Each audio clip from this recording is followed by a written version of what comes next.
It's time for another movie review with Nick and Kristen, and don't forget to stick around to the end of the video. You have a chance to win a pair of tickets to go check out any Cinemark XD theater and watch any movie you want. This week we're reviewing Avengers: Infinity Wars.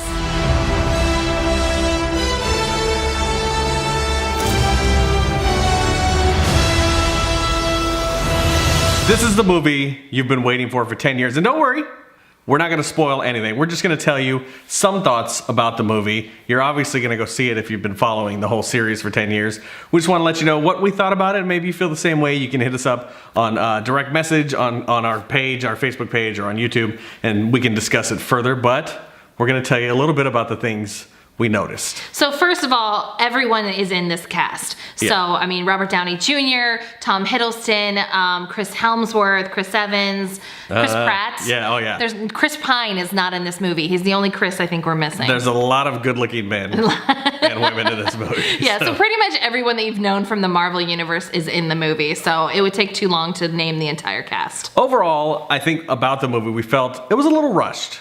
Obviously, there's a million people, like she was saying, and to get to everything, you kind of have to rush it along. But I think they did a pretty good job. So the whole premise of it is Thanos, that we've been hearing about for 10 years now, is trying to get the Infinity Stones because he believes the world or the galaxy is too populated, and that if you eliminate half the people, the rest of those people can live on and have wonderful lives because they won't be working for resources or, you know, separating and things like that. Yeah. I think that they did a great job with Thanos and making us actually get to know the character, because up until this point we've known nothing really about Thanos and why he wanted the Infinity Stones in the first place. What's your motivation? Exactly. So they gave him some motivation, which I really liked. We got some backstory with him and Gamora, which I also really liked. But I felt like a lot of scenes were really rushed. I thought it was way crowded.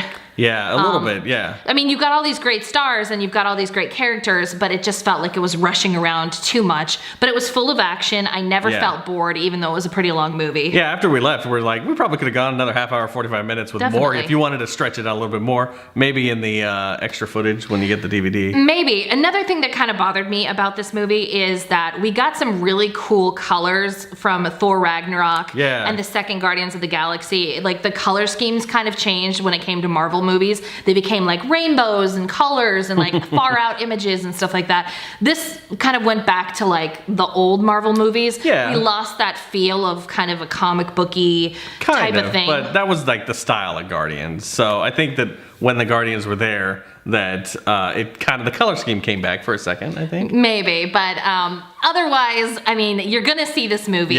If you've seen any of the Marvel movies, you wanna know what's going on. Obviously, we would recommend it just so you can know what's going on in the story. But as far as like, is it our favorite Marvel movie of all time? I'd say no. Yeah, it's not really the greatest, but it was pretty good. I still liked it. I enjoyed watching it. I think there was so much CGI that towards the end, like you're like, oh, this is where they might have saved some money. There's a couple moments that you're like, yeah, that's not up to the Marvel standard, but you forgive it because it's Marvel. There's you understand. so much going on. I mean, you have to CGI pretty much the entire movie and all the suits and all that kind of stuff. But obviously, go see this movie, especially if you're a Marvel fan. It fills in a lot of plot holes for you. And why not see it in a movie theater that blows you away? Cinemark XD. It's a huge screen. It's the 11-point surround system. I don't know that one scientist. I don't know, but at one point, I didn't even mention this to you yet. At one point, I thought there was an earthquake because like my seat was like rumbling, and I was like, oh my gosh, I think we're having an earthquake. But then I realized, no, it's just the sound coming at you from all directions. And that's the only way you got to watch a movie. On top of that, the sound in the picture, you have luxury lounges that you're sitting in. They're super comfy. We don't need any more convincing. If you've ever sat in one, you can assign your seat. You pick it out. We picked our seats like 3 weeks ago for this movie. It's great. It showed up, and of course our seats were there. And the coolest thing is this is the hottest movie in town. And we showed up maybe 2 minutes before it started because we're like, whatever, they're reserved seats. We have a seat. So if you want to win them, go to koit.com/contest. We'll put a link in the description and sign up, and then we're going to choose some winners. Gilligan also thought the movie was pretty good, although he thinks outside's more important. Yeah, he likes the outside. Thanks for watching.